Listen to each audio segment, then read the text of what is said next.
Hi Jillian. Thanks for raising the bar on us again this week. Welcome to my library, or at least part of it. As you can see, I don't have as much space as I would like, but I make do, and everything is arranged very carefully.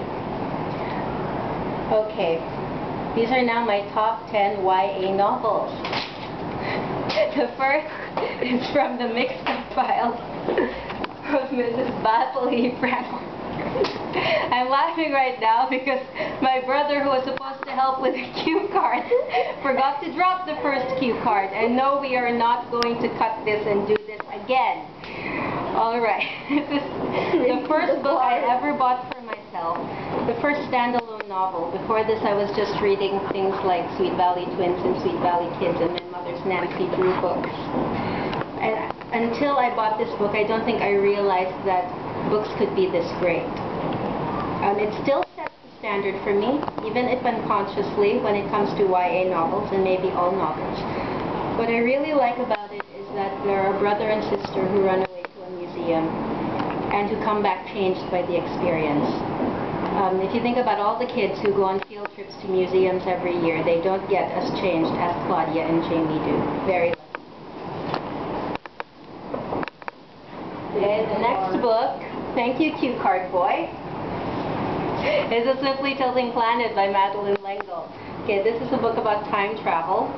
Another brother and sister team save the world from itself, specifically nuclear war, by going back in time and meeting one far-flung generation at a time. And I've written a lot about Madeleine L'Engle's books, and this one in particular, so just use the search feature up there to find those posts.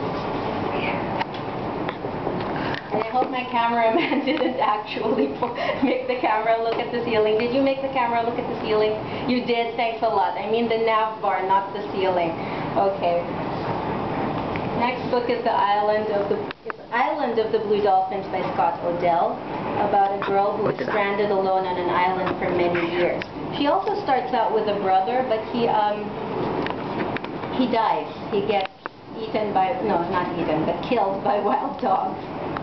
And I lent this to a classmate who thought it was very boring, and I guess many people would find it so, but I have always found Odell's prose very compelling, and I love the way he draws me into Karana's world.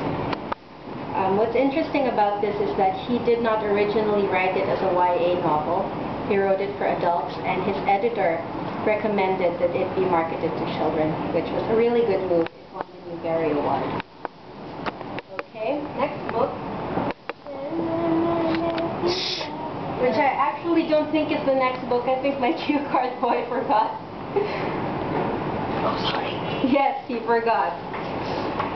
The next book is The Door in the Wall, which is a very sweetly told story set in the Middle Ages, and which I think is a very big factor in why I still love the Middle Ages today. It is full of all the elements, you know, that make a medieval novel so great. Well, in my opinion, it has a monastery, it has fairs, it has knights, it has a battle, it has a forest, it has an inn full of bandits, cameraman stop dancing, and it has, yes, it has a lot of Catholics. I love that. Okay. Jews. And Cue Card Boy stopped laughing at me. Alright, but it's full of all those things, but it doesn't seem crammed with them. It's just great. I really recommend this one too. Okay. And number 5 is Dear Mr. Henshaw by Beverly Cleary. I really identified with the protagonist because he wanted to be a writer. And it's more serious than the books she's really known for, like the Ramona books or the Henry Huggins books. And I think it's really great because Lee, the protagonist here, first uses his writing to escape from his life, which isn't very ideal. I think Beverly Cleary is known for her happy books, and this isn't really a happy book. But in the end, instead of using his writing to escape, he uses his writing to explore his life, and he becomes a very honest writer in the end, which I think all writers want to be. Any man of mine better be. And I think, yes, The Unlikely Romance with Kate Bjorkman is next. This is a hilarious novel. It's a send-up of the romance genre. It's written in the first person by a very nerdy girl who knows that she is not romance novel material, but who has a romance of her own. I've recommended this to all my romance reading friends, and they all liked it, which is very rare for a recommendation from me, so it must really be good. It's not just one of my weird acquired tastes. Any man of mine better be And proud. then there is Downsiders, a really fascinating sort of fantasy novel set in New York City again, by the way. It's about a whole culture of people who live underground, literally, and who have their own history, their own art. Why are you pointing at the floor, cameraman? I've lost my train of thought. Okay, well, they mistrust the topsiders, who are, you know, the regular New Yorkers, and things really come to a head when someone from the topsider culture and someone from the downsider culture meet each other, and, well, let's just say things explode, literally. Wonderful.